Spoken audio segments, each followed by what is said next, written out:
Computer. Okay, here. Got it. There you go. Okay, beautiful. So let's go into. All right. I think I'll start with the definition part as the opening. Okay, cool. Okay, hold on. Let me take a little drink here. All right, me too.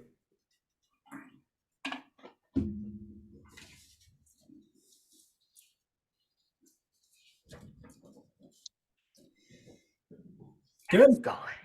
Yeah. Okay. Three, two, one. I want to start today's episode by reading you a definition of what we're going to be covering today. Body dysmorphia, also known as dysmorphic disorder or body dysmorphic disorder, BDD, mental health condition characterized by obsessive preoccupation with the perceived flaws or defects in one's mental and physical health and appearance. Individuals with body dysmorphia often experience distress and impairment in social, occupational, and other areas of functioning due to the concerns about their appearance. This disorder may lead to repetitive behaviors such as excessive grooming, seeking reassurance about one's appearance, or avoiding social situations altogether. The perception of these flaws is often exaggerated or even imagined, causing significant distress, impacting overall well being. Today's episode is obviously about body dysmorphia, and today Coach Aaron and myself are looking to help you break through if you're an individual suffering with body dysmorphia. We can tell you that we've both been in the shoes before, we've both suffered with that, and to some degree still do. We're going to talk to you openly and candidly today about that. We also want you to think about this. Are you someone suffering from body dysmorphia? Do you have someone in your life, another man in your life who's suffering from body dysmorphia, and maybe they're suffering silently? Today's episode, you're going to want to share that with them. Make sure that they get a chance to listen to what we're going to cover today under body dysmorphia in today's episode of The Ultimate Man, episode number 11. Welcome to the show. I'm Coach Lalone, and I'm here with my long-lost Diaz brother, Coach Aaron Jameson over there with the backwards hat today. Looking good, bro. I love We're, it. we're going gangster today. We're going a little bit gangster here. We're going, yeah, Diaz style. Let's get this party started here. I love it. I love it. Time to. For everybody who knows us, we are MMA fans. Aaron spent a lot of time in the octagon. I've been a boxer for a long time and now coach. Both of us are coaches now. And Aaron, you've been doing some BJJ coaching recently. You've been down at the dojos, I guess, working. How's that going for you? Oh, dude, it's so awesome. Yeah, I just started teaching. I stopped coaching for a long time, live classes and stuff in the BJJ, but I just started doing it again, working just with a handful of young bucks.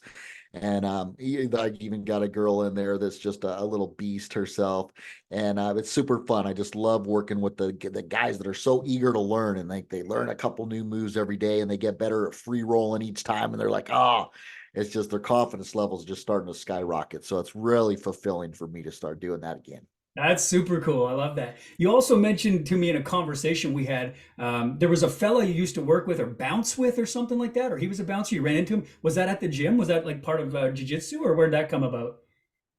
Oh, this is I was talking about one of my old friends that I used to work at one of the nightclubs with, and we were bouncers together. And then he also used to work at he used to be I used to have these fight nights, like Friday night fight nights, where I'd get some amateur fighters, and I had a cage at my old gym, and we'd put some matches together and stuff. And I'd have like a big audience come and charge a little gate admission and stuff. And he was like my doorman there too. So he's a good old buddy of mine that I was just talking with not too long ago.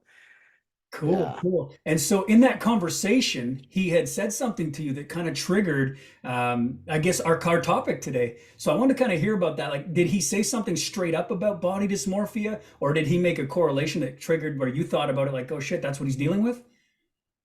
Well, I think just he just brought it up. There was a good subject that a lot of people really go through. Both himself and myself have both gone through it. I know that's a topic that a lot of guys really just maybe don't talk about themselves necessarily, but that they probably should open up about it a little bit and just be a little bit more aware of like what's going on with them because it's so debilitating. I remember, I'll just bring it back to my own little personal story of like when Yeah. I was growing up.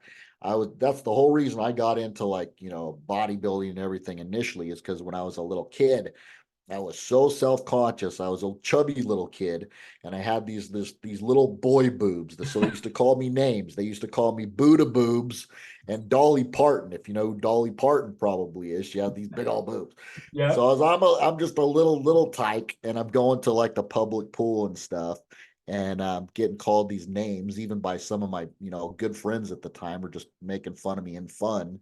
But Mhm. it fucking hurt. It just hurt my ego, and then Yeah. I didn't want to take my shirt off at the pool. And like you just said in the description of body dysmorphia here, just, it really, you start to avoid social situations altogether because you don't want to be that chubby kid that has to go to the pool. You just don't feel good about yourself.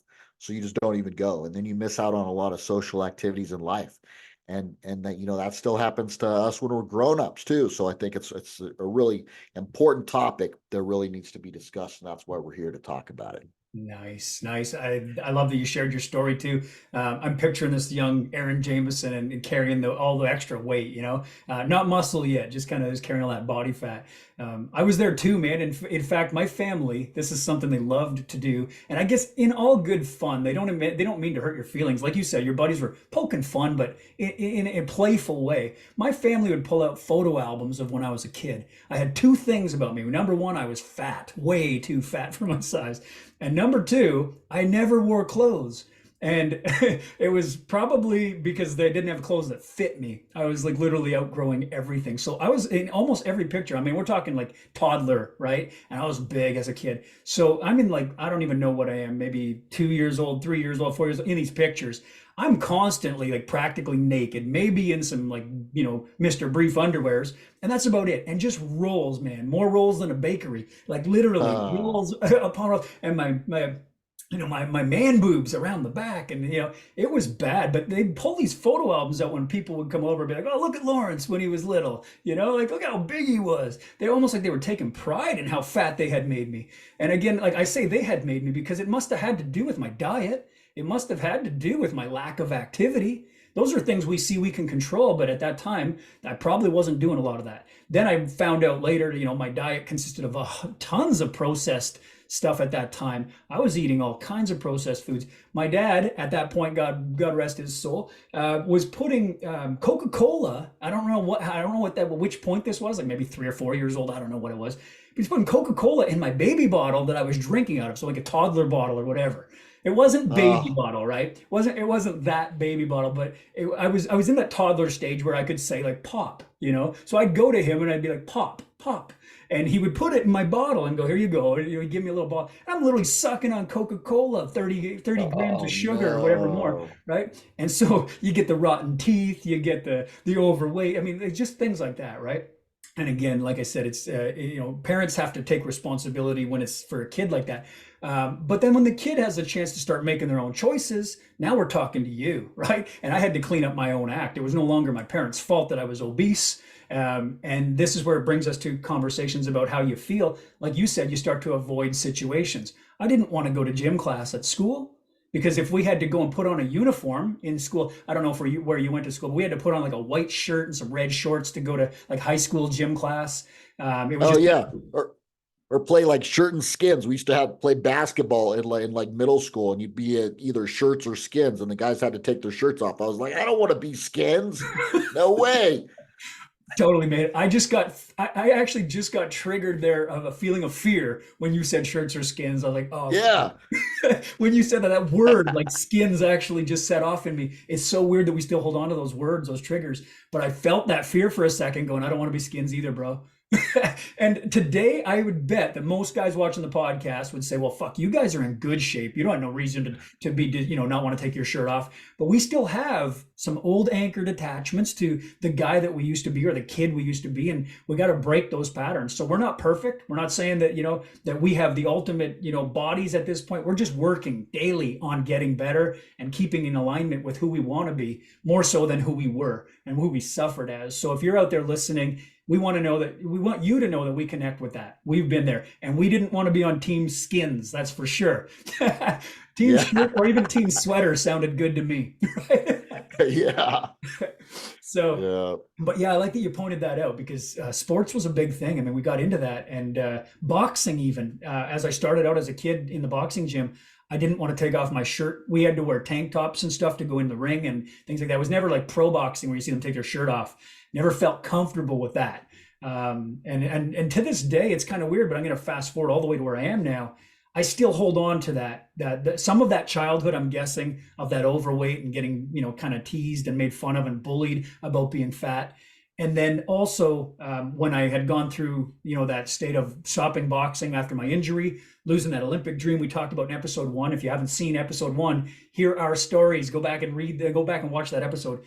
After the suffering of depression and all those years before getting my body back on track, I was going through a really dark period there, and I was gaining so much weight. I was like 240 pounds. I still have that guy living around too. And I got to get rid of these guys, right? And try to reprogram that. So there's still some body dysmorphia that I'm going to suffer with too, especially around the areas where the body holds the fat the most. It's usually the first place it shows up is the last place to leave, right? And for me, that was around the midsection, around the love handles. I hate that area. It's soft. It's, gelatinous, I think is the word that Bedros uses in some of his podcasts stuff. And he's like, he talks about gelatinous titties. And I think it's a funny word, but it's kind of, you shouldn't be in that position if you can control it. And I think that we do have the option to control it. So, yeah, I just love that you talked about the shirts and skins because that really set me off there. I felt that. I got scared. Yeah. Pretty crazy. Yeah. Yeah, and I'll just tell a little quick story about I'm doing this. I just got through with my winter bulk, and I was trying to bulk up. So I was taking my end of the winter bulk videos and pictures the other days because I want to monitor how I look now versus how I look in 12 weeks after we do our 12-week summer shred. So I took the videos of how I put on like 20 pounds because I was trying to gain the weight, so that was a good thing. I put on a lot of muscle and stuff like that as well. But I was looking at my videos back and my results, and I'm like, oh my God, I was just like thinking how fat I look. And it's all comparative, right? Like you said, like a lot of guys might look at me and think, oh, you're in great shape. What are you talking about? Shut up.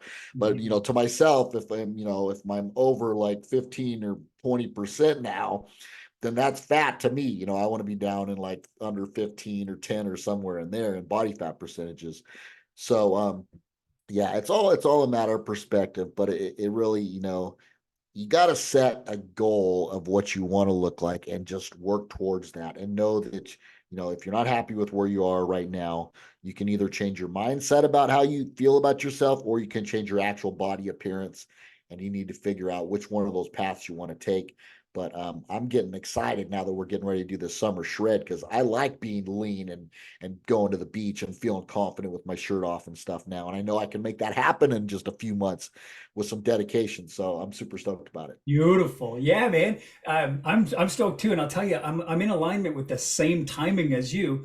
Over the last 3 months, I've been eating at a caloric maintenance to surplus. I've been purposely putting on some size, and I've managed to put on 3 pounds of muscle on the scale as far as body mass analysis. Now I've put on about 10 pounds in total weight, right? But 3 pounds of that showed up as lean muscle mass. A lot of it's going to be water retention and then body fat as well. Body fat did rise a little bit, but absolutely no fear of calories because I know what they're doing for me. I felt great. Like I felt great amounts of energy, and it's kind of the reverse diet. Like don't suffer and cut the calories. It's like literally surplus the calories. Give yourself an abundance and your body will grow in abundance, right? You'll spend more because you have more. I always think like a bank account analogy. If you're given more money, they're more likely to spend. If you take money away, they're more likely to tighten up the budget, right? I can't afford to spend. And that's what your body's doing too when you bring in the food. So today's nutrition talk is kind of into this body dysmorphia talk because we're now going to head into where Aaron and I have both just finished what we'd call bulking out or, adding calories at maintenance or surplus. And any idea what calorie give or take roughly you were, Coach, as far as what you were bringing in for, was it maintenance or surplus? Were you around 3,000, 4,000? Like how many calories were you having? Now that I'm doing my cut, I'm going to start tracking. When I was doing my bulk, honestly, I was not really tracking. I was just trying to consume as much as I could possibly. But if I had to ballpark it, it would probably be around like 4,000 because I was Mhm. definitely in a surplus. Yeah. And now that I'm going into a cut, I'm probably going to start off around 2,500 or thereabouts. Okay. Yeah, Yeah. 25 to 3. So I'm going to drop it by like 1,000 from where I was probably. That's right. And that's great advice. And we're going to guide any of the guys who are coming on this journey with us on how to do that properly. I'm about to do the same thing and make the calorie reduction. I know I was at about 2,700 calories to 3,000 when I was doing my we'll call it maintenance to. I would say it was closer to maintenance than it was surplus for me. Surplus, and again, it's really relative to not only your body size but your activity levels as well. I'm going to say, on the lesser side of workouts. I've only done some small workouts daily kind of thing versus big workouts on a regular basis, which is where I want to go now. I want to get back into the groove and go, back into the bigger workouts. I want to put the time in and really give my body what it deserves. I want to shred it up, and it's going to take some effort outside the comfort zone, but that's where growth takes place, right? So I think with the whole body dysmorphia, bringing it back, we're about to change the way we look and feel and see ourselves in the summer shred program that we're about to do. And I'm totally stoked about that because, yes, we're going to drop some of that body fat that we did put on. We're going to really show off what we built, which is the whole purpose of the bodybuilding transformation. Right. And again, the magazines glorified it to the extreme. And I think that's dangerous for most people to think that you're going to get all, vascular to the point where every vein is showing and you're jacked and ripped and everything else. But to be ripped, and like Aaron was saying, 10% to 15%, you look damn good at that range. You know what I mean? If you got good muscle mass underneath, and that's really sustainable. Anything below that in the single digit is so unsustainable for most people that you're going to spend a short period there and then you're going to lose it all and then feel bad about yourself. And that leads back to bad body dysmorphia again, your relationship with how you look in the mirror. So I love that you said something about the beach. I think that's probably the place that triggers me the most. When I go to the beach, I look around and I see most of the guys there are, and I shouldn't say most, I don't even know anymore because I haven't gone in a long time. But when I was at the beach, most of the guys were out of shape. The population mostly I would say more on the side of out of shape and overweight than there were guys who looked fit and lean. And that being said, I still felt like the 240-pound fat guy who didn't want to take his shirt off. And I was probably one of the better physique, looking guys there as far as the shape I was in. And so you're still holding that I don't know what it is, like a comparison, I guess. You're looking at those guys saying, I'm way better than they are as far as what I see, but I still don't want to take my shirt off. And that's a weird feeling. But again, I think that's part of the dysmorphia, the mental relationship with what you see. So you said it really well, Coach, when you're saying other people might look at you and say, oh, dude, what are you saying, dude? You look great. Stop bitching, right? But you look in the mirror and you still see those imperfections in those areas. Is there a specific area for you? For me, it's the waistline, the love handles, the lower back. What about it for you? Is there any specific area you look at? Definitely the man boobs, probably going back to like when I was a kid, because that's what I used to get teased about was the man boobs. So I was always self-conscious about that. So like Okay. now I have a lot of pectoral muscle, but at the same time, when I did my bulk, there was a little bit of a fat layer on top of there too. So they're just not as toned as I want them to be. So like, and I know that's a big problem for like the love handles and the man boobs for the majority of guys that I talk to. That's like their thing that they want to get rid of. In fact, I was just at the gym the other day, and this young kid was working out how do I get rid of the man boobs, man. So I gave him some tips on diets and stuff like that and training. Yeah, But good. yeah, definitely want to tighten the pecs back up. That's awesome. Now, when I talk with clients, one of the things that they don't do, and I find it's one of the most valuable things you need to do, is take a photo, an actual before photo, or like you need some sort of a start point that you can visually look at. Have you been one for taking photos, or have you avoided them? No, I love taking photos. Yeah, because it's so cool to, especially if you're doing something like a 12-week transformation, to be able to see like, week 1 through week 2, 3, and then all the way through all 12 weeks, and you can put them all back to back and you can actually see the transformation. It's really powerful. And then you just know whether you're doing it right or you're not, because if you're 3 or 4 weeks into your program and you're still taking pictures and you don't see any progress, you're probably not doing something right and you need to tweak your program a little bit. So it Mm, really is it keeps you honest. It's a real gauge like that. yeah. I love that. And there's no emotion attached to the photo. Like as far as a photo doesn't have a feeling. It's only how you feel about looking at it. So the photo is kind of a true data collection of progress.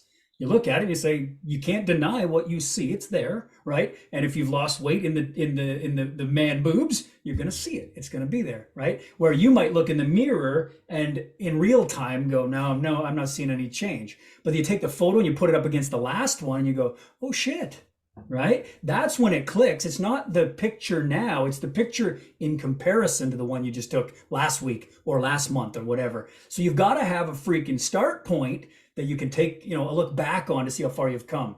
That's really where you see the distance you've traveled, right? It's like running a race. If you're running full speed right now and you go, how far am I? Like if you don't have a start line, you don't know how far you've been running, how long you've been running. Like there's no measurement. You got to start with a picture. Also, the old tape measure, running a tape measure, circumference measurements. That's another big way to give yourself some data collection.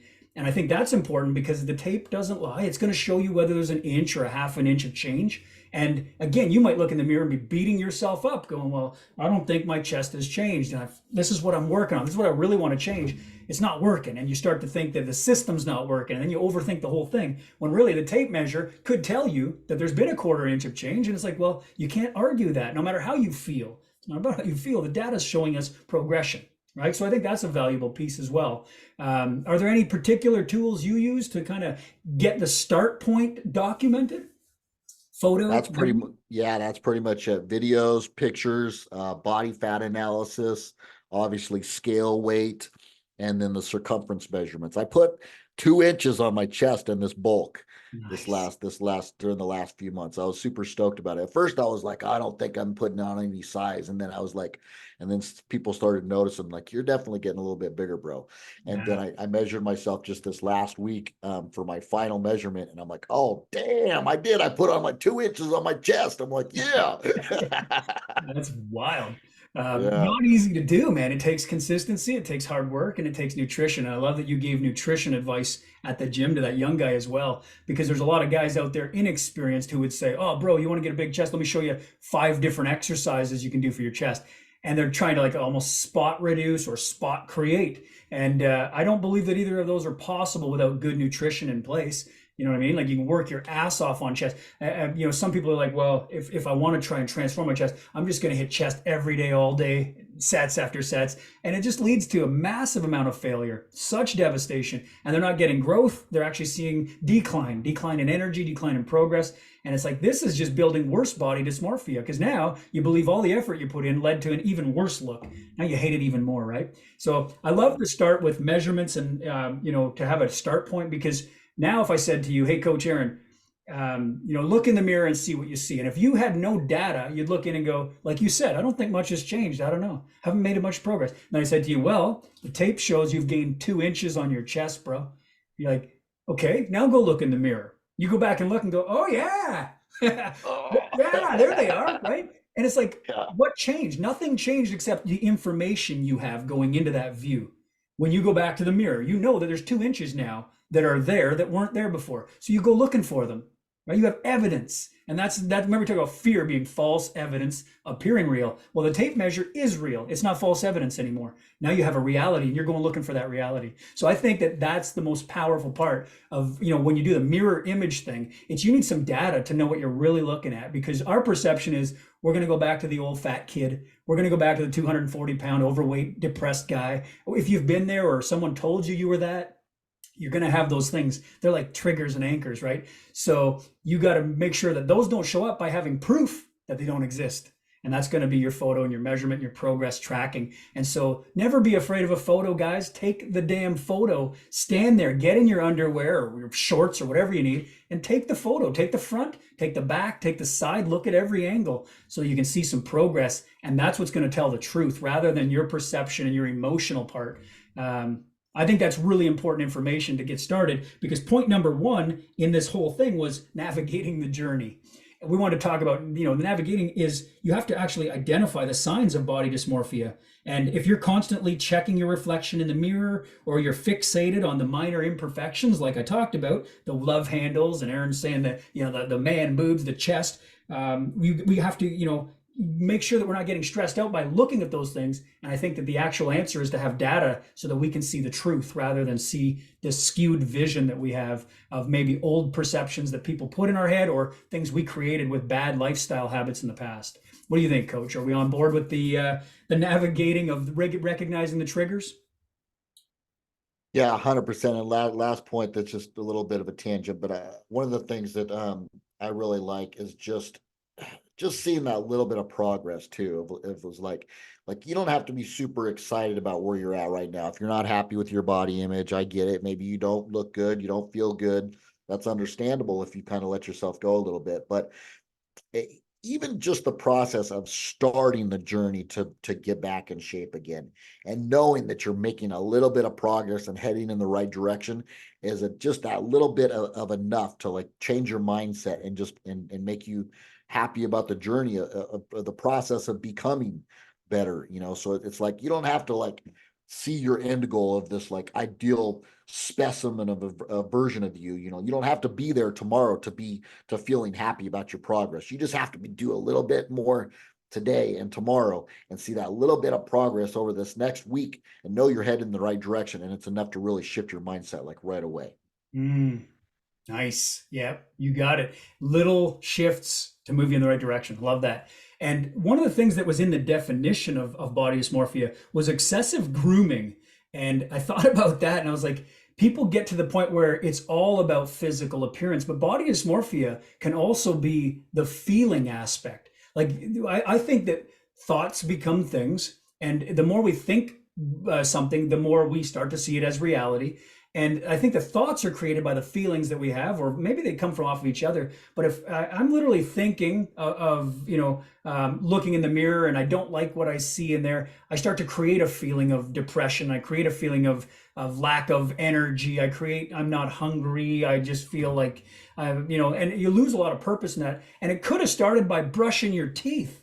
It could have started by combing your hair. It could have started by having a shower, washing, and changing your physiology so you start to feel better. And now those are not really major aesthetic changers. I'm not going to take my picture and go, oh, these love handles are so bad. I just need to lose this weight. And I go brush my teeth and, oh, my love handles look great. That's not what it is, right? What I'm talking about is the feeling. If I go back to look in there after telling Coach Aaron, hey, you gained 2 inches on your chest, his feeling just changed. Before going to even look in the mirror, the state is like, I'm going in to look for that feeling. I feel good. I'm looking for the positive. And so the little gain, just that small daily practice can change. And I love that you said start small. It doesn't have to be like your first workout might be body weight. It could be your first go at getting back into it. You don't want to overdo it and be so sore you can't work out again. So you start small, but a sense of accomplishment will lead you to such a good state of feeling that you're actually feeling better than you look, right? You didn't change much in the way you look after one workout. So you go to the mirror, and if all you went based on was the visual, you'd be beating yourself up. You'd be like, well, fuck, I did the workout. I don't feel like I look any better. This isn't working. But do you feel better? Yeah, absolutely. I feel like I've got more energy. I feel like I definitely feel good pumped. I know you made a compliment to me in one of my pictures. I had some weights up in my hand. You're like, dude, your arms look jacked. And I'm like, that's great. I love that feeling of you telling me that, right? That's reinforcement. But at the same time, if I don't hold the weights and I'm not doing that workout and I just look at my arm today at rest, I might go, oh, my arms aren't that great, dude. They're not that big. They're not that ripped. They're not that jacked. But that picture said something about it, right? The picture showed like, well, I don't know, man. They looked like they were. So there's a lot of social media misconception too with the way people can stage what we call the highlight reel. So let's talk about that a little bit, because in number 2, break the cycle is what I talk about with the body dysmorphia topic. I want to get into how can we help guys actually break out of, once you've identified those triggers, and replacing self-criticism with self-compassion. We talked about flipping the switch a long time ago in one of our other episodes, where taking self-talk that's negative, turning it into positive self-talk, making sure that you're saying positive things to yourself. And a lot of people are like, I can do that. I can start saying better things to myself. And other people believe that to be hocus pocus. They're like, I can talk to myself all I want. I don't look any better. I don't feel any better, right? So we need to find not just the things you can do for practicing gratitude and self-compassion, but actually setting goals and feeling like you're accomplishing something specific. And I know you just watched an interview with Volkanovski, I believe. Tell us about that. What did you see?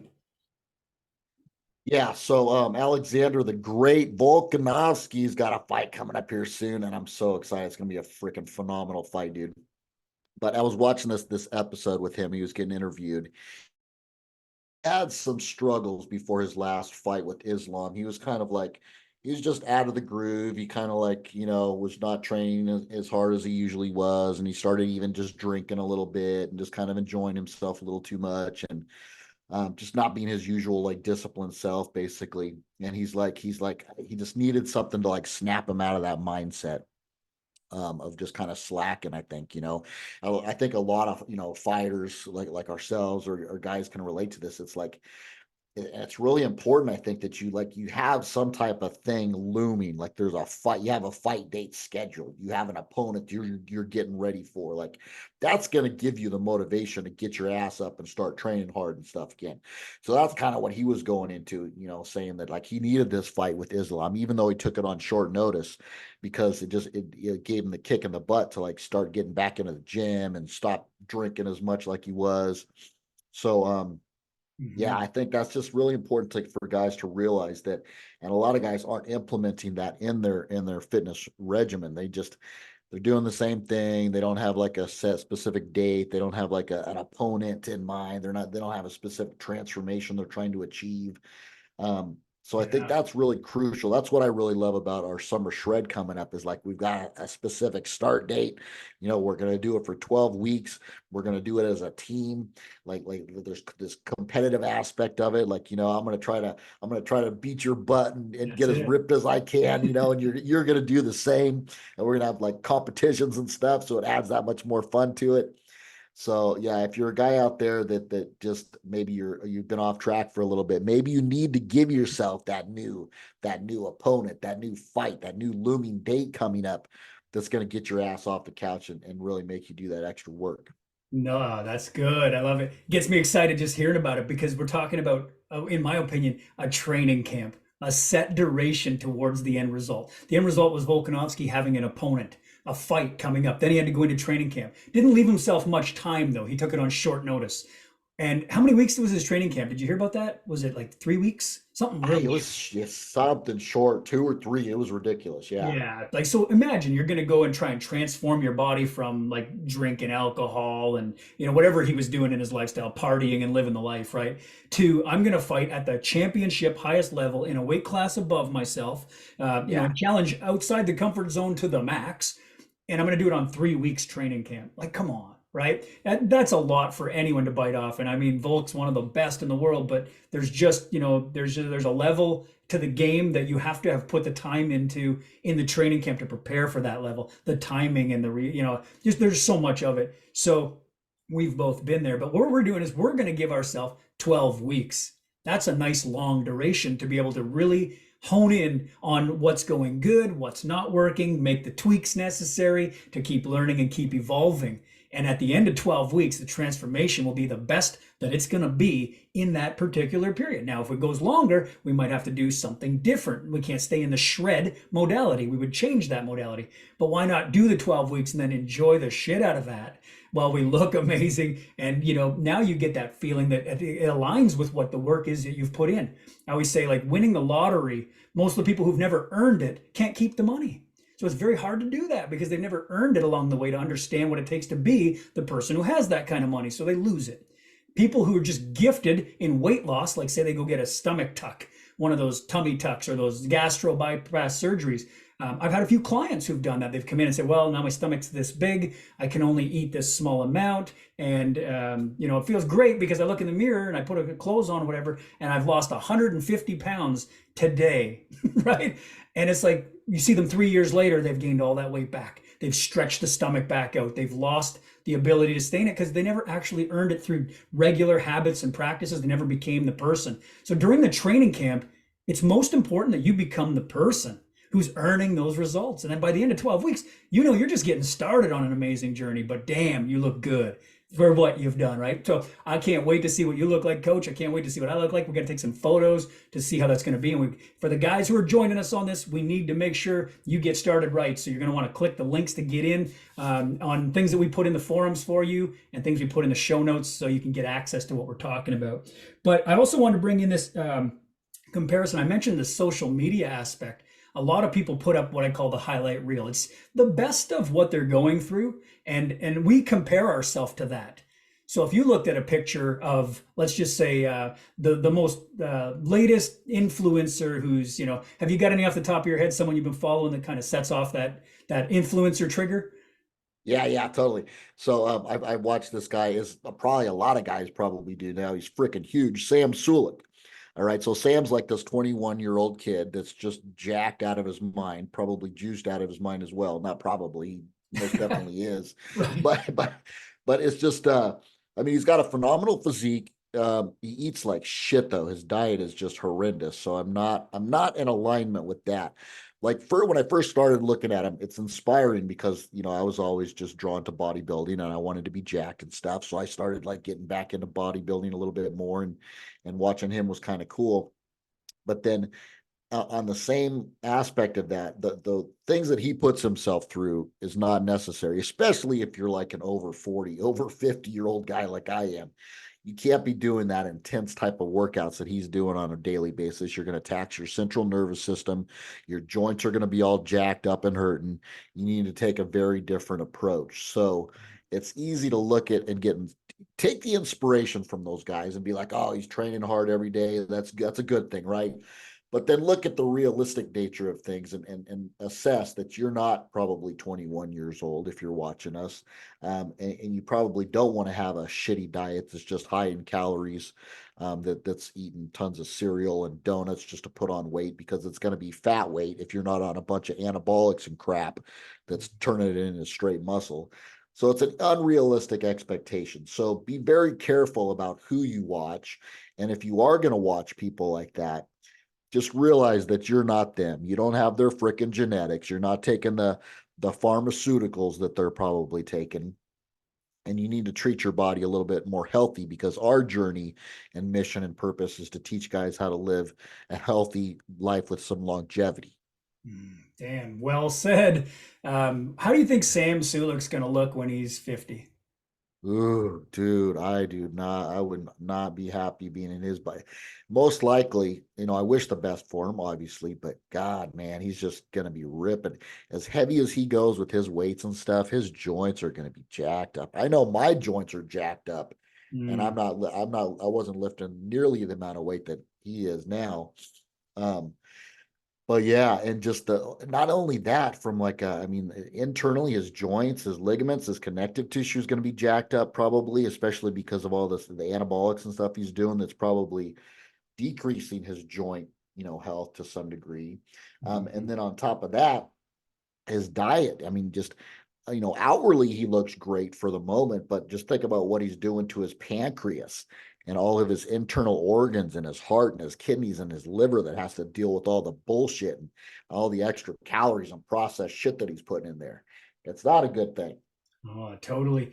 And so, if we're picturing this, if you had to make an estimate of what he's going to look like 50, at 50 years old, it sounds like you're figuring he's going to be pretty broken by 50. Do you think he'll still be jacked muscularly? Obviously, if he is on supplementation like steroids or whatever it is, if he doesn't keep up with that, obviously he's going to lose a lot of what is there. But do you think that he'll still be relatively muscular at 50, or will that start to diminish as well if he's not keeping up with that type of lifestyle? Like cycle wise, I don't understand a whole lot about that cycle world. I don't know it very well. So, what are your thoughts on how he might look at 50? Not just broken, but physically. Is the juice worth the squeeze? Right, right, yeah. Chael Sonnen, that's one of his sayings. He says the squeeze worth the juice or something like that. Yeah, that's awesome. I love that saying. Yeah. Um, he's got to be very careful about how he structures things. And I think, if he wants to get away with it while he's young and resilient for a couple years and try to go pro and go Mr. Olympia or something and do it while he's in his 20s, um, hopefully he might be able to do that. But then he's really needs to get his shit together once, by the time he hits like 30s, and he needs to cut way back on the amount of stuff he's doing and get his diet on track if he wants to have that longevity. Otherwise, at 50, he will definitely be freaking broken if he keeps on Yeah. the same trajectory he's on now, for sure. Right. And yet, so that's great. And so now you're talking about seeing this guy on social media everywhere. He looks pretty damn good though. Like it physically, Yeah. aesthetically looks amazing, right? And so a lot of young guys out there watching our podcast may also know who we're talking about, or you're going to look them up now that we've dropped the name, right? And you're going to go look at it and you're going to see what Coach Aaron said, because now we talked about the preconceived, what we've put in your head. We want you to look at what he's doing. Not only does he look good, but we're also seeing a pattern of breakdown and poor lifestyle to get to where he's at. So we're talking about, Coach Aaron, you said poor diet was one of the things right away. He's eating absolute garbage to try to enhance the size factor by getting the calories out of the roof, right? Just maximum calories. And again, there's benefit to having calories, but there's also more benefit to having good, clean, whole calories versus just pounding junk food for the sake of more caloric intake. So we want to make sure that you understand that we're trying to help guys here get it done right. And you can still look at guys like that and see their photos, which look amazing, but also understand that their lifestyle that they're actually doing may not be the best road to take to get there. Because there's multiple ways to get there, right? And knowing obviously where we're at right now, both of us over 40 years old, and we both feel like we look pretty good for where we're at right now, confident with the work we've put in, and we want to look better. So we're going to do a summer shred. We're going to lean it out and go through a mode, and then we're going to take some pictures. But what will we post on Instagram? What will we post on social media that you might see? Now, do you think that Coach Aaron and I are going to give you the most worst of our outtakes when we take our pictures, or do you think we're going to give you the best one that looks like we're really making the most progress? This is what I see on social media. If Coach Aaron takes a picture and caught it, the picture's taken at the time where he breathed out, let's say, and his belly protrudes on the breath out on the exhale, he's going to go, oh, I'm not posting that picture, right?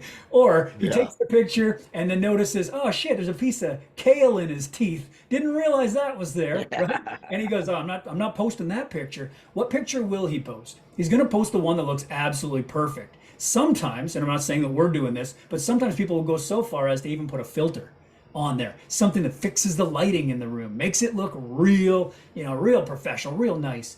And what we're trying to say here is that when you go across social media, you may be scrolling through the most damaging body dysmorphia, generator that you're ever going to come across. Social media has done a lot of good things for the world, but I think it's really damaged mental health of people when it comes to body comparison. Do you get any negative feelings when you look at the Sam Sulek photos? Do you feel any kind of comparison when you do, Coach, or is it how do you feel about it when you look at it? Do you feel small?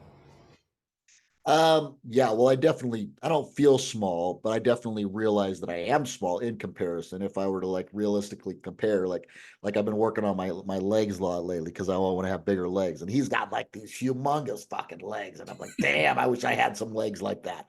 But at the same time, I've got a little bit of a bad back and a little bit of a bad neck. Yeah, And I'm not gonna put 6 plates on either side and do some like deep squats till absolute failure. So I'm not willing to go to those means by any means. yeah, So there is a little bit of a comparison of like, I wish I could put a little more size on my legs, but I have put an inch on my legs in my winter bulk, so I'm at least heading in that direction. there you go. I'm cognizant of the fact that I'm doing so, safely in regards to my own personal age limitations. Yeah, that's really good. And again, people who are listening, when we're talking about your injuries that you've talked about, it's not that you've done improper training or you've been ridiculous with what you've done and you've injured yourself. They have to understand the majority of those injuries, I believe, came from your MMA days in like full combat competitions and things like that, right? Because as we've learned to avoid potholes, we know what not to put in our programs. What is the most dangerous? Lifting 7 plates across for ego is not going to do it anymore, or 6 plates across. You know what I mean? You know how to do it smart now. But when you were in your MMA career, was that where most of the injuries were sustained? The neck, the back, things like that? Big time, yeah. Especially the neck. The neck's the worst for myself. I had some MRIs done not too long ago, and there's like, man, I'll have to read it on one of the episodes. It's just like a horror story of like severe stenosis or whatever their terminology is for it, all the Yeah. technical shit. But it's pretty ugly. But I would say that's a really good point that I brought back to my class in jujitsu the other day of all the young guys that are training. I'm very really, telling people to be super careful when they're doing their guillotines and their triangle chokes. Because one of the mistakes that I made, because I was coaching my own fight team of young and up and comers. but I would let them put me in a guillotine choke just to make sure that they were doing it correctly, right? And I would like make them tap me out until I was the point that I had to tap out. But I was putting myself in that position intentionally multiple times per class for frickin' years on end. And I was just getting my neck cranked on, which was not the smartest move. So if you are, in training in Brazilian Jiu-Jitsu or something, and don't just allow someone to put you in a frickin' guillotine and crank away on you and just, oh, keep going, tap me out, bro, tap me out. Like don't take it to that far. Make them work for it, but don't get that repetitive, cranking on your neck. It's gonna lead to some major joint damage later down the road. And trust me, you don't want it. That's good advice for all the jiu-jitsu practitioners who are watching our show, listening to it, and who want to be the good coach who's trying to give everybody that sense of accomplishment. I know I did it in boxing as well. A lot of times sparring with, I want to say lesser opponents, the opponents who were up and coming and trying to build their confidence for them. A lot of times you would kind of keep your guard open a little bit, let them land shots just so they could feel the satisfaction of like that worked. And I took a lot of unnecessary shots, and my coaches would always get on me for that, saying, stop letting them hit you. Like, you know better, right? And I'm like, oh, I'm trying to give them, he's just a kid, he's just trying to give him some confidence here, right? And what I didn't realize I was doing was it was at the cost of my body, my expense. Right? I was taking a lot of unnecessary punishment. I'd come out with bloody noses and all kinds of craziness, black eyes and things. And it was because I was allowing I was trying to do something good for someone, but at my expense. So what we're saying is don't do that. Yeah. Now, I know what you're talking about when you said your list of injuries as well. I watched around Christmas time, I think it was, and maybe it wasn't Christmas, but you had made the 12 Days of Christmas nursery rhyme list. It was like, 12 of this, 11 of this, the 5 of this, and a partridge in a pear tree. So maybe our Christmas episode that's coming here, Aaron can list off all of his injuries that he suffered along the way. Yeah. That was pretty comical, but it's very real for you, isn't it? Yeah. Yeah. 5 busted ribs, 4 busted toes, 3 broken nose, 2 hip replacements, 1 whatever it was, and a partridge in a motherfucking pear tree. That's me. I totally remember that. It stood out to me. I was like, I like this guy. This was when I first met you too. I was watching your Instagrams and things like that. And I was like, this guy's so real, man. He's been through the grind and he knows what he's doing and he's obviously overcome. And like I said, and we're bringing it back to the fact that we're both over 40 years old here. A lot of the guys listening to our podcast are most likely in the 30 to 50 range. Maybe you're an ex-fighter who's coming back trying to get in the game. Maybe you're just an individual who was first time through trying to get in shape for the first time. Maybe you were in really good shape and you just fell out due to life and habits and routines. We're trying to make sure all of you hear the message. Body dysmorphia can happen to any of us. Injuries can happen to any of us. It's how we come back, how we frame it, how we see it, how we track it, and how we move forward, learning to get overcome it. And that's why we believe the 12-week training camp is what is really best. And our next training camp is going to be the Summer Shred. We really want to make sure that anyone listening to this, if it's a man and you want in on it, you got to get in on the Summer Shred. If you're a woman listening to our podcast, which we have a lot of women listening to the podcast, if you know a man in your life who needs this, make sure that they at least find out more about the Summer Shred, because that might be exactly what they need to get in on. Okay, so that being said, breaking the cycle in point 2 was hold on, wait, I got to give a plug for the Summer Shred right there. That's okay. a great So if you're interested in the Summer Shred, we're starting on March 1st, and you can just simply go to the description and the show notes here in YouTube or Spotify or wherever you're watching this, and we've got a link in there to join our Ultimate Man Academy, where we've got our fighters forum, and we're going to put people through the Summer Shred in there. So go to the link, you get free access. We're doing a free trial right now in the Ultimate Man program. Jump in there, see what it's all about, take a little look around, hang out for a little bit. And then, like I said, March 1st, we're going to rock and roll. So if you want to get shredded with us for summer, let's do it. Yeah, nice. That's exciting, man. I love it. And so building the support system was number 3, and that leads right into it. It's perfect, because building a support system is building a community. A lot of guys try to go it alone. They do well out of the gate because maybe they're motivated. They find an inspiration. They had a health marker. The doctor told them, dude, you're going to suffer another heart attack if you don't fix it. They get motivated for a month. They try it alone, and then they fall back off into old patterns and old beliefs. And, this isn't for me. I can't do it. We start to set ourselves up for failure. But when you have an environment of people encouraging you and challenging you, I think that changes the game. It's the same thing we've always experienced in MMA and in boxing, the world of team and community. Men need that in their life. It sucks being a lone wolf, right? Wolves travel in a pack, right? They're at their Yeah. strongest when they're in a pack. Now, the pack you surround yourself with is something you got to be careful for. And I think that's really important. And you want to be a lone wolf, go ahead, but it's very difficult to survive that way. But when you choose your pack, don't just choose it because it makes you the head wolf. And here's what I'm saying.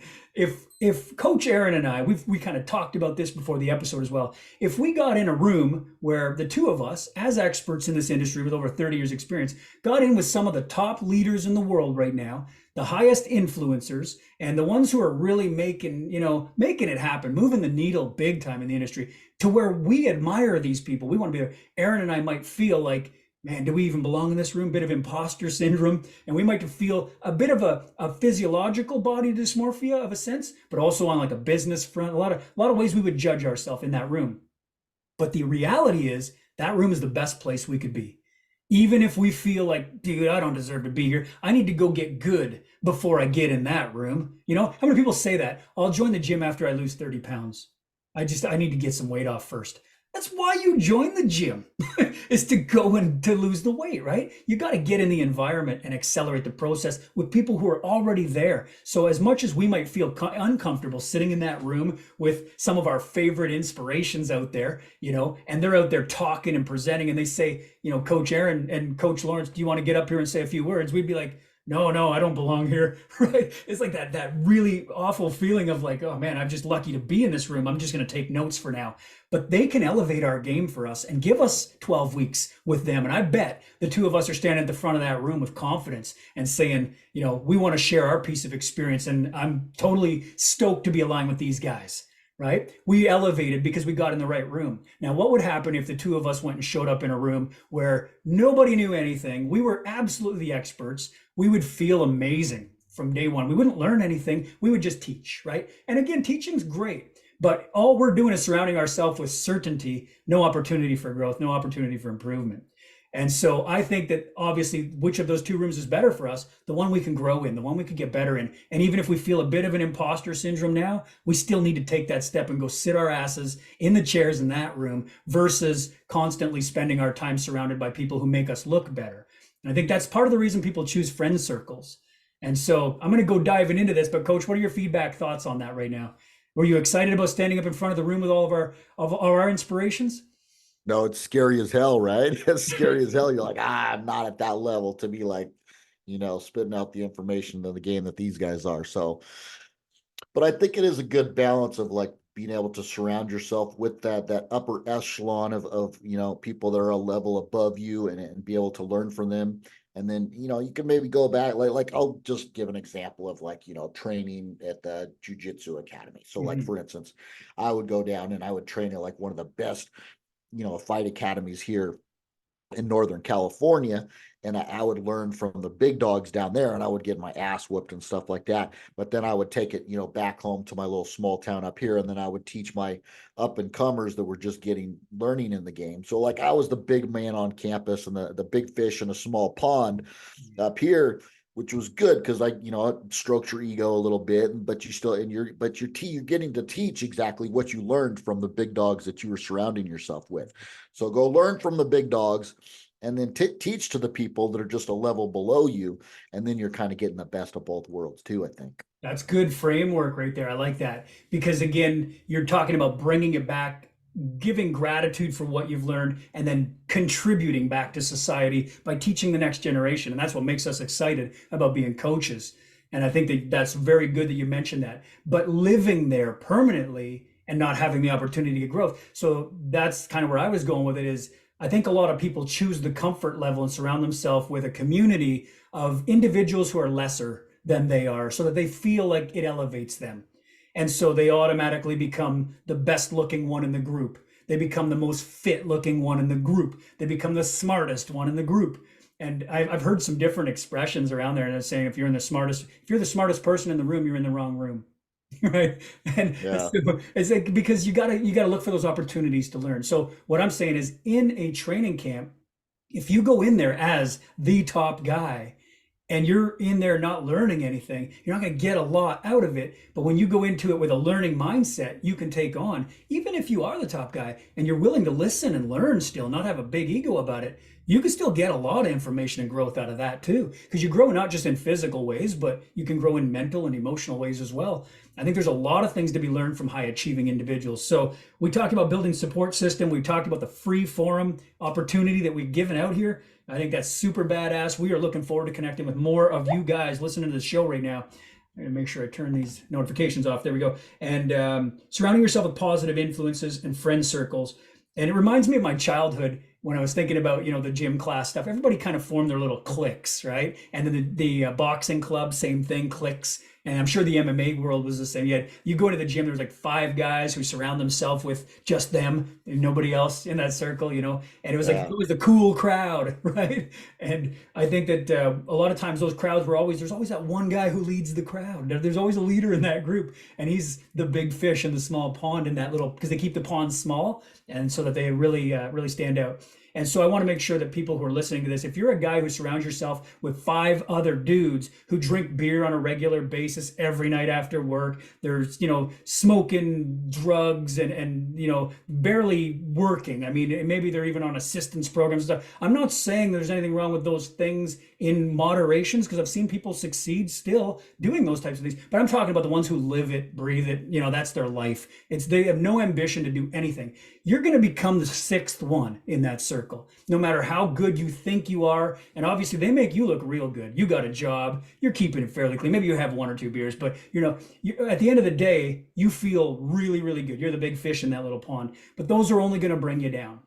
They're going to pull you back. And so, what we're trying to say is surround yourself with better people, people who are on a mission to succeed, to be wherever you want to be, because it's really up to you. I don't give a shit. Right? If you don't want to do better for yourself, keep surrounded by those types of people. It's up to you. But obviously, Aaron and I want to give a shit. We want to care. We want to bring you to where you're gonna, where you're gonna excel. And I know that over a 12-week camp, we're gonna make that happen. I'm excited for that. So the friend circle is a big one. Boosting it out and considering, if someone obviously needed a bigger circle than even just something like that, get professional help. If you're really struggling, you're a loner, locked lone wolf in the basement, and just in the darkness all the time, and you're suffering from massive amounts of depression, then we say go get professional help, because that's where you need to begin with the mindset. Then you can get involved in programs like ours. You can get involved in fitness and health, but no program's really going to work until you get your mindset and everything under control. And that a lot of times just comes from the environment. Change your environment. So I love that we've created an environment. It's so cool that we get to do it online. I think that's awesome. I always say we've kind of created our own dojo, our own boxing gym, our own octagon, and like our whole system's revolving around our MMA because we have such a passion for it. And I think that it's, almost if it was a brick and mortar gym that you could walk into, guys, this is it. Our Ultimate Man Forum is our gym. It's where we're going to host all of our courses, all of our programs. It's literally, it's our place, man. I'm stoked about it, and I take a lot of pride in it. And we want to make sure we welcome 10 of the best guys into this place, and to really inspire us and work alongside as well. So anything you want to add to number 3 about building a support system, Coach? Let's see. I just had a flash. This is something I was thinking about earlier. It just, I think about like the Mr. Olympia is always something I followed, like the bodybuilding shows. And it's kind of like, guys get together to, they train for months on end to compete in this Mr. Olympia type thing. That's kind of like, I see how our summer shred is. Like, we don't actually have like a physical location that people are going to go and do bodybuilding show and get on the stage and that type of thing. But it's still the same type of principle that like you have like a date set. Here's the date of the Mr. Olympia, or here's the date of the Mr. Ultimate Man in our case, right? Mhm. So you've got 12 weeks to become the ultimate version of you. Okay. And then we're gonna put in the work. We're gonna come up with the system to get you there, nutritional workout program and everything. We're gonna follow you step by step. Take your pictures, take your measurements, get your body fat, watch the progress, help support you along that journey. And then you can see your pictures now versus how you look in 12 weeks. And then when you look in the mirror and you're strutting your stuff and you're starting to flex again in the mirror, saying like, damn, I'm looking good.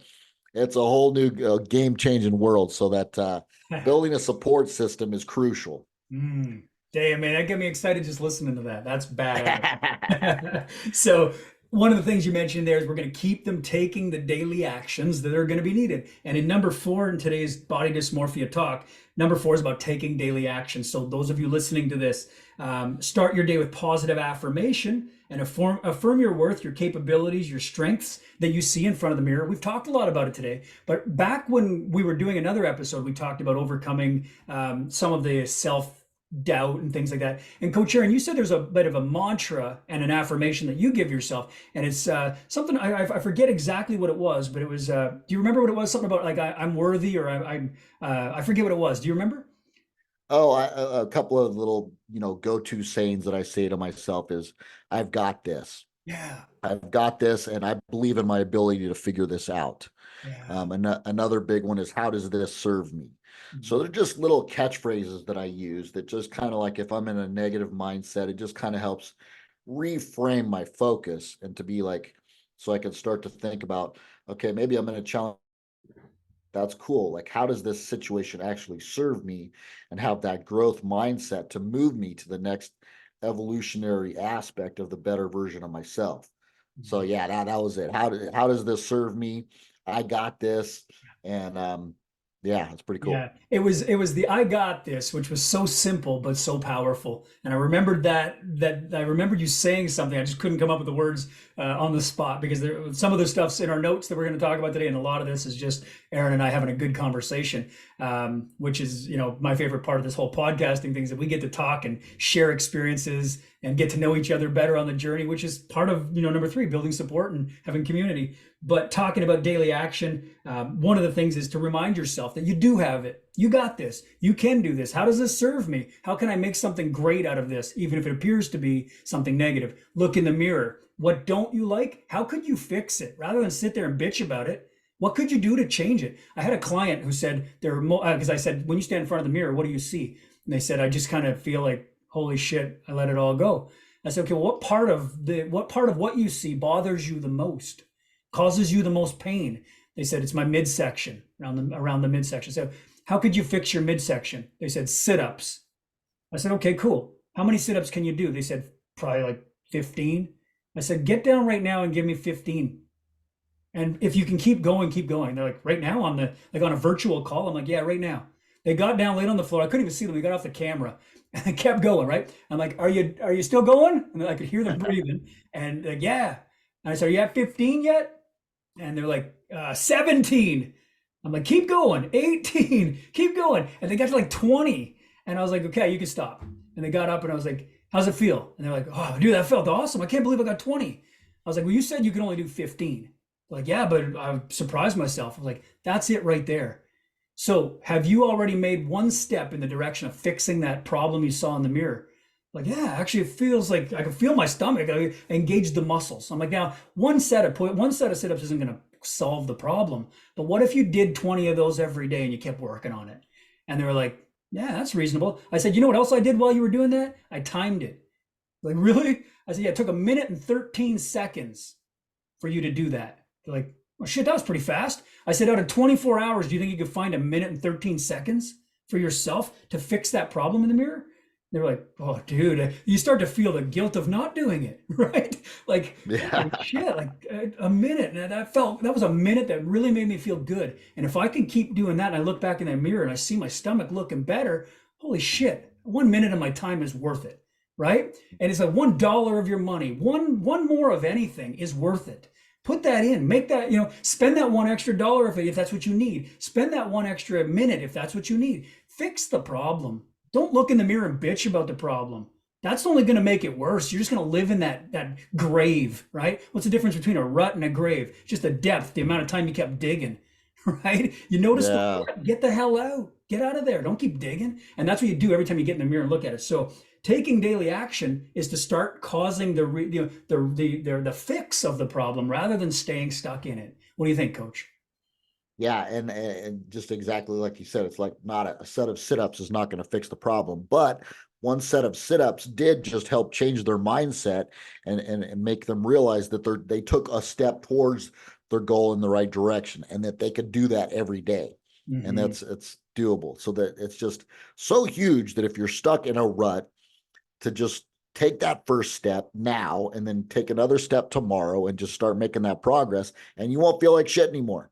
Yeah, that's good. Love it. And you know what else I found was cool was I didn't tell them anything. I just suggested based on what they told me. So I said, look in the mirror. What's your problem? What's causing you the pain? They picked it. I said, what can you do to fix it? They picked it. I said, get down and do it. They picked it. They did it. They outperformed themselves. It was all because they chose to. You have to choose it, man. Guys, listening to this, Aaron and I can tell you everything you need to do, and you can listen to it all. But if it goes in one ear and out the other, you're not going to see any change. We got to get you in the environment that's going to help you make the change. You got to take the action. And we're here to make sure that in our training camp programs that we're going to be doing, you're going to be taking daily action. It's going to keep you moving. And if you can see the benefit of 1 minute of sit-ups changing this guy's life, how many more minutes could he put in? And I'm not saying you need to do 25 minutes of sit-ups a day, but I'm saying that they add up if you do a minute and a minute and a minute and do sets. And that's why we train. We're not just working out, we're training. We're causing it. We have an end goal and we're working towards achieving the end goal. If you're just going through lifting weights for the sake of doing something to say you did it, you're just working out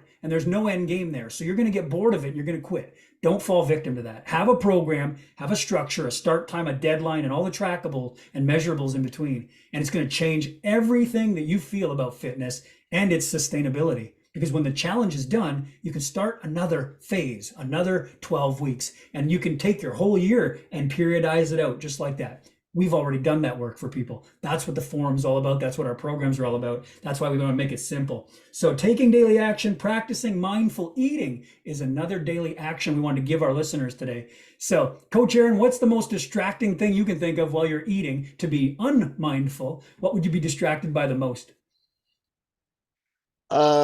I think the goes for the majority of people, probably just social media, just like, on their phone, looking at Instagram or Facebook and scrolling through reels and whatnot, and just like paying attention to something, anything else other than, stuffing food in their face. Like Yeah. there's a real problem with that because you kind of just you lose that sensitivity with how you're feeling with your digestion. So if you have a big plate of food and you're scrolling, looking at other stuff, you're just eating, pretty soon you're full, but you don't even realize that you're full because you're too distracted with your attention somewhere else. So it's a recipe for just stuffing yourself. So if you could just give yourself a little bit of focused time, just put your phone away and don't do anything else other than freaking eat while you're eating, so you can pay attention to your body's cues as to when you're satisfied, when you're full, and stop when you're full. Mm-hmm. That's it. The body has natural enzymes as well that need to actually help with the digestive process in your mouth, right? Yeah. And so you don't give them time to actually do anything because you're just scarfing it down. I have this analogy, and maybe this is just my mind, but you know me, analogies are the thing that really hit home to me. And I say to myself, if you watch someone sophisticated sitting and having dinner, how fast do they eat? Are they engaging in conversation with someone else? Most of the time, that is exactly it. They're eating slowly. And I'm going to use my highlighter here. Those of you watching the show right now, and it's very, take a bite and they chew and they listen while someone else is talking. They're very mindful of they're in the moment, right? And then when they're done, they put their fork down and they finish chewing, right? They don't keep it in their hand ready for the next one and the next one. They put it down and they chew and they listen. So what I'm saying is take the slow down and sophisticated approach, chew and be in the moment. When you're getting distracted by social media and you're, like Coach Aaron was saying, you're scrolling the phone and stuff, you're eating mindlessly. You're watching a movie and you get your hand in the popcorn bucket and it's one shovel after another. This is mindless eating. We're talking about being mindful. And so my analogy is picture a pig in a pen, in a slop bucket. That pig goes in there and all you hear is snorting and shit's flying everywhere. You know what I mean? They are gorging. Now, a lot of you eat that way. I know because I did it too. You got a spoon in the ice cream bucket, man, and it is just on autopilot, right? You're going at it. You can't get the next one down fast enough. You're eating like 10 other people are going to show up and steal your food. That's not the case, right? So slow down and be mindful, because if you eat like a pig, you're going to look like a pig. You're going to feel like a pig. That's my analogy that goes through my mind when I start to eat like that. And I say to myself, if I only have 5 or 10 minutes because of my time on the clock. I'm not doing my meal planning very well because I didn't leave myself a lot of time.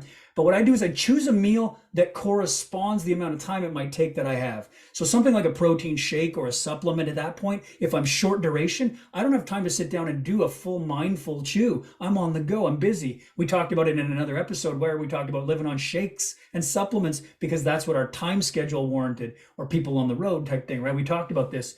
But I think that it's really important to know that if you've set aside properly time to eat, give yourself 30 minutes to sit down and spend 20 minutes of that time chewing your food, you're gonna see a massive amount of change in your body, and also a much more enjoyable process of actually eating, where you can taste your food and connect with it. What do you think, Coach? Yeah, and there's this saying, I'm not sure if I have it right, but it's like drink your solids and chew your liquids. Have you ever heard of something to that effect?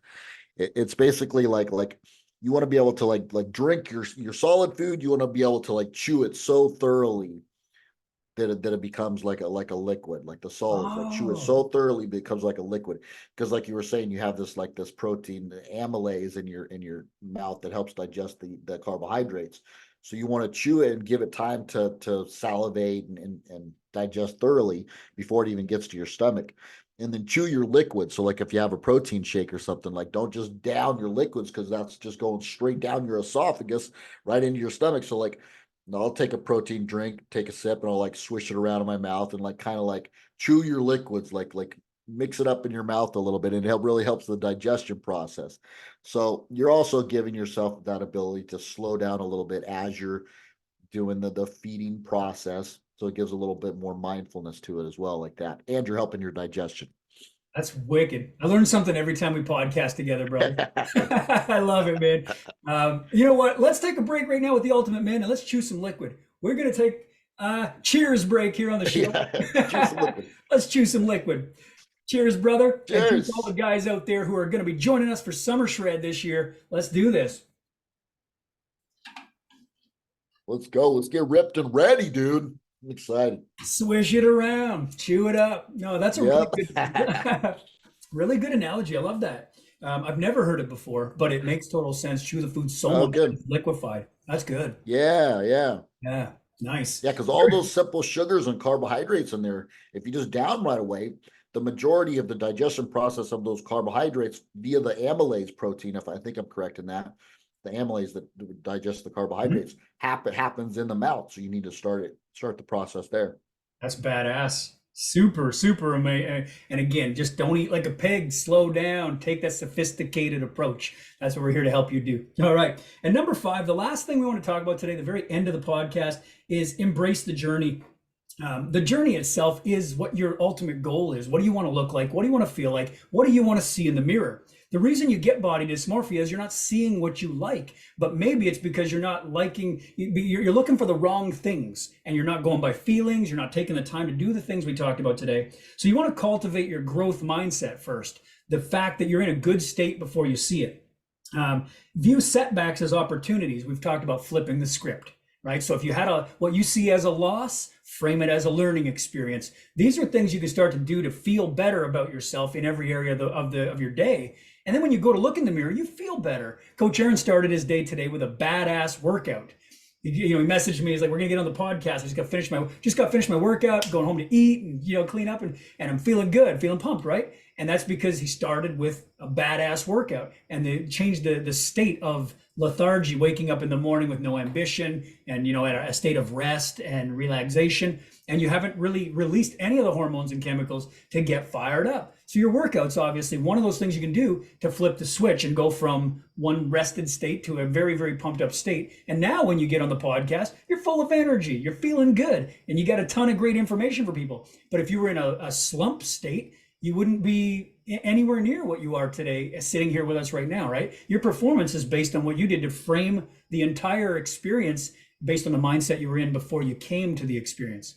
So I think about that, and when I think about analogies, it's literally the mood you're in determines how you're going to perceive an experience in general. And I talked about this with a client the other day. I said, if all I had was this pen to offer you, how would you feel about it? And if you're in a state before I offer this to you, that'll determine how you feel about this offer. You might say, If you're in a bad mood, you might say, I don't need your fucking pen. What's that going to do me? I don't need a pen. I need money. I need cars. I need, whatever.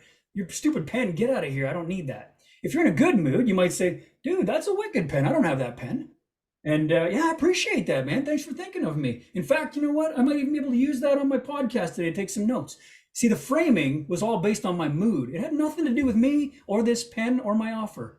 It was how you perceived it because of the bitchy mood you were in or the actual great state you were in. And a lot of people aren't dicks. They're just in bad emotional states. And then they come across as an absolute dick. And it's like, dude, what's wrong? So when people cross you the wrong way, sometimes question, what are they going through? Maybe there's something else they're going through, right? And if they could fix that and change their state, the experience of talking to them will be completely different. And like I say, Coach Aaron and I try to get on here and be our most energetic and most positive selves every episode. But that takes some of our daily practices to make it happen because we all have our bad days too. I could have looked in the mirror before this episode on body dysmorphia, looked at those love handles and went, dude, I wish they were better. I know summer shred's coming, but it's not soon enough, and we're going to get on here and talk about body dysmorphia. I feel like such a fake. I hate the way I look. That could have been my damn approach and it would have been no value to anybody. Right. So I think embracing the journey, understanding there's a lot of elements to it that put you in a frame, a state of mind, can really determine the outcome. So, Coach Aaron, how do you feel about my pen? I love the pen, dude. What a great podcast prop. Right? It's framework, man. It literally is. And so, guys out there, don't be a dick. People are being nice to you. Don't shoot it down because you're in a bad mood. Try to see what's in it for me. And Coach, you had one of those things saying, "How does this serve me?" One of your things that you actually say to yourself. How does this serve me? How can I take from this in a good way? How can I grow from this? I love that. That's such a great affirmation because then when I go, I got this pen. I'm offering you this pen. You're actually saying to yourself, "How does this serve me? Could I take that pen and do something great with it? Could that be valuable to me?" Rather than if you didn't have that affirmation in your life, you may allow negativity to override you and tell me to take my pen and stick it, right? Yeah. I think it's another analogy that really makes sense on such a simple level, but you understand it because you go to watch a movie with expectation of it being amazing and it doesn't meet your expectation. What happens? You walk out of there going, don't ever watch that movie. I'm going to tweet about it right now. Worst movie ever. Maybe it wasn't the worst movie, but you went in with such an expectation of what it was supposed to be that you set yourself up for failure. Now you go look in the mirror and you're expecting Sam Sulek, and who shows up? Not Sam Sulek. And you're like, well, and again, Sam Sulek, if you're watching our podcast, we love you, brother. Yeah. We've used you a lot today because that's one of the social media influencers out there. But we're talking about, when you look in the mirror, what do you see? And embracing the journey is to not set such a high expectation that you're going to get in there tomorrow after one workout or after one healthy meal and see this massive change. But we did talk about measurements and photos, things that give evidence and make it real, not false evidence. So flip the script is one of them. I think exercise is the first action you can take to embrace the journey and start the journey outright. Get good exercise.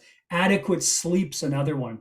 So we talked about sleep before, but the problem with most people is they're sleeping and they're sleeping not long enough because they're going to bed too late or they're getting up, too late or whatever. And they're not getting good quality sleep either. Have you noticed in your hormone balance, Coach, and your performance in the gym and the way that you see yourself in the mirror, is it any different based on your sleep?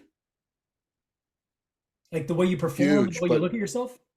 yeah, it's huge. I mean, I got one of those. It's called an Aura ring. Some of you Mhm. guys have maybe seen it before. It tracks like your deep sleep, your REM sleep, and your body temperature, and all these different metrics, so you can really start to optimize your sleep. So I did that for a long time, for years, because my sleep was just absolute shit for a while. I was going to bed too late, not sleeping enough, and it screws with everything. Like we've talked about this, and like I said, other episodes before. It screws with your hormone levels. You increase your leptin levels, which make you hungry the next day. So if you don't sleep enough, your appetite's going to be out of control. I know you guys have experienced that, where you just don't get enough sleep and then you just like start ravaging food the next day. So like there's the appetite component, there's the hormonal response component of just not and increasing your testosterone and your growth hormone levels is when that repair process happens overnight. So the melatonin, there's so many factors that go into your optimal performance, that if you're not getting enough sleep, you're just setting yourself way back. Mhm. Huge. I think the sleep's one of the major causes for the testosterone levels we're seeing. A lot of guys out there are at the lowest they've ever been. If you haven't been tested for testosterone levels, you can get that test done.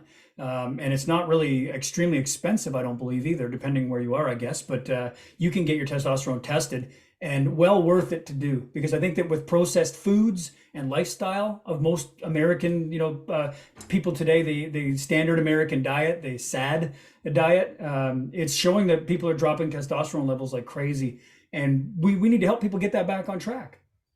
Yeah, I was listening to a podcast the other day, and he mentioned a stat. I'm not sure if I'll get the stat exactly right, but this was kind of the gist of it. He said that even guys in their 18-year-old guys now have like 50% of the testosterone level that they used to have back in like the 80s. Mm-hmm. So like even young guys that are supposed to be like just boosting with testosterone now are still low because of all the freaking, just the bad diet, the medications, all the stress and all the crap going on. So Yeah. yeah, you should definitely get yourself tested if you Mm-hmm. haven't already.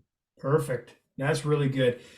So that's our 5 points on body dysmorphia, as far as the structure of identifying it, breaking the cycle, getting around a great community of individuals, taking action daily and consistently to see a better version of yourself, and then embracing that journey that you've now started to take. And that's your training camp, it's your program, you're putting it all together, and then not setting up an expectation when you look in the mirror or you scroll your social media. Here's my tip. You want to get a tip that's going to fix your confidence real fast? Stop following the people who trigger you. Simple enough, right? If I open my Yeah. phone right now and I see three guys who are way better shape than me, they just look like they're younger, they're healthier, they're more handsome, whatever it is, right? They got more money, they got cars in the background that I don't have, whatever. All those feelings of I don't have, but they do, just bring me down. Stop following that guy. Get off that site. Get off. You don't have to follow those people, right? If that's triggering you and leading you down a spiral of feeling guilt and depression, and like a sense of not having enough, then stop following them. Unless they're teaching you how to get what they have, you know what I mean? Then that's great. We talked about get in a room where the people could bring you up. That's great. But if they're just there to showcase their highlight reel and you're watching it and falling victim to the fact that they took 300 pictures to get the one you're looking at, right? They didn't show you the other 299 that weren't of any value. They were terrible, right? They're going to show you the one perfect picture, and that's what you're going to see. And I just want to leave this thought out there. Ed Milet, or however you say the last name, Milet, on his podcast, was talking about an experience regarding body dysmorphia, but not in a sense of body, but just image that people create. And he said him and his wife were out for dinner the other night at a nice restaurant, and there was a family who had come in, obviously in a really bad state. They sat down at the table. The kids were fighting and bickering. And then the dad said something to one of the kids, and the kid started to get emotional. And the mom then got mad at the dad, right? And because don't talk to him like that. And you could literally see, everyone in the restaurant could see that they were having this altercation at the table. And then the waiter comes over to take their order. And the mom whips out a camera and she says, "Can you take a picture of us?" And the waiter goes, "Yeah, sure." And he goes, "Take a picture." Everybody smile, arms around each other. And everybody got in a little circle, a little huddle, put on the fake smile, take the picture. And guess what? That's what's going to get put on their social media. What a wonderful dinner we had with the family last night. It was so beautiful. The experience was so wonderful. Yet none of that is true. What was actually true was they were fighting, they were bickering, they were having a terrible experience. But the moment they captured is what they're going to show on social media. Now you look at that and go, "I wish my family was like that." You see the picture, right? You see the picture and go, I wish I could go out for dinner with my family and everybody had such a nice time. The kids were wonderful, right? And you start to live an unexpected expectation, like you're living up to someone else's highlight reel. It's never going to work, right? You got to realize that those moments captured for a lot of people aren't even who they really are. That's not really the moment they're in. Half of that shit is either rented or leased for the sake of a video they shot or an Instagram picture they wanted to post. There's a lot of fake bullshit. So stop with believing what you see on social media and start living inside your own body and live in a real situation, a real environment that allows you to thrive and feel better about your progress. Enjoy the journey, because I think that's most important. I talked about the lottery earlier. People who win the lottery and don't really earn it along the way, they never grow. It's not about the program, or it's not about the 12 weeks or anything. It's about who you become during that time that really is going to be your takeaway. And if you become a better person during the time you spend on this earth, I mean, it's just the best outcome you can possibly get. Every day, 1% better, one more rep, one more. I love it, man. I love the energy that comes from that mindset. What do you think, coach? Yeah. I want to, flash back to something that happened the other day. And I just want to kind of reiterate to to the guys out there that it's not all about the highlight reel. And some of us have some really hard days. And I just wanted to give a big shout out to Coach Lawrence because I was having a super hard day last week. And I let him know, and I'm like, "Oh, bro, I'm having a hard time." I'm like, "I don't even know if I can do the podcast today. I'm just not feeling. I'm having some things going on in my life."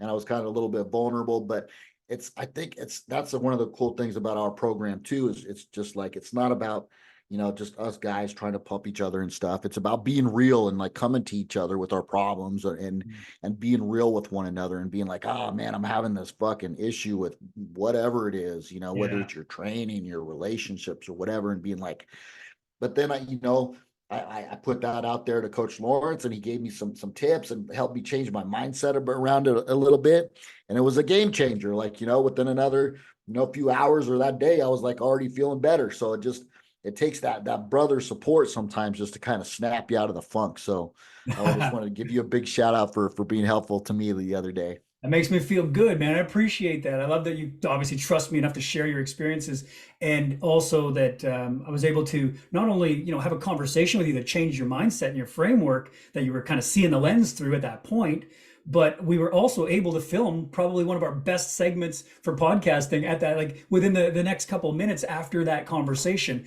You were in such a great place just mentally after that. We had such a groove going. And so even on your worst day, you can have your best day. That's one of my favorite sayings that I've kind of coined the phrase over time. Was I saw it with clients who come in and I go, "How you feeling today?" Right? First thing you see when you see a client come into the room, "How you feeling today?"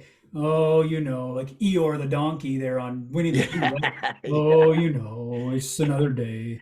Another, oh, so and so did this." Like, it's like, you want to bring me down? That's not going to happen. This is what I do for a living, right? Like, let's go. And I'll just see, I go, "Okay, cool. Come on." And I go make them do stuff. We'll get in a different state. We'll go in and start moving around, get them moving, and the endorphin release and everything. Next thing you know, the conversation's getting better. So it just usually takes action. And sometimes the action is in conversation, other times it's physical action. But yeah, man, I appreciate the shout out for, last week as we talked about it. But it also lets our listeners know, like you said, that we're very real, man, and we're not editing in the way of trying to highlight and make a glorious podcast highlight reel where we look like we've polished it all for you.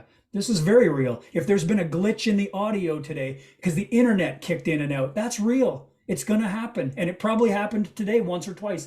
But we don't want to bring you poor quality information. That's what really is mattering here. We want to bring you the best information we can. And that's based on our experiences. And our experiences have led to where we are, 40 plus years old, in the best shape of our lives, feeling really great despite injuries, despite mental health issues that we've both had to deal with. Guys, we've been there. We've been there. We've done it. We're now ready to take the next steps in teaching you how to do it. That's amazing. But we also put ourselves in the rooms of other great leaders so that we can up our game too. And I think that's really important to know that you're not just working with us, you're working with all the greats who've taught us.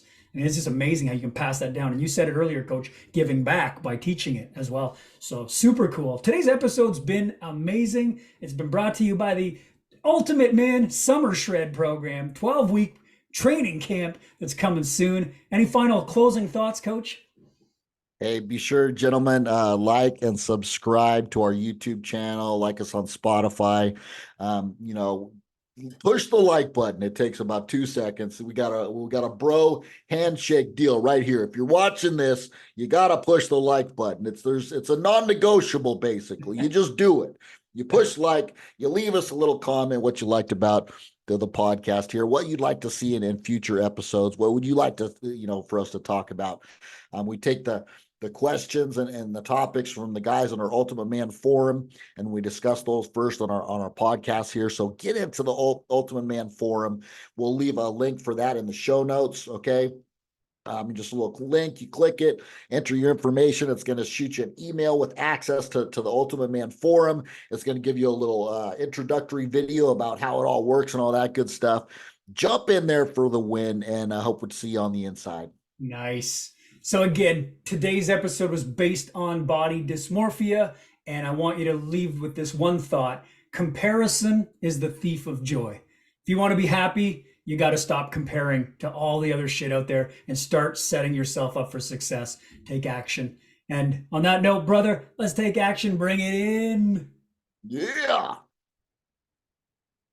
There it is. There it is. All right. Yeah. Stop.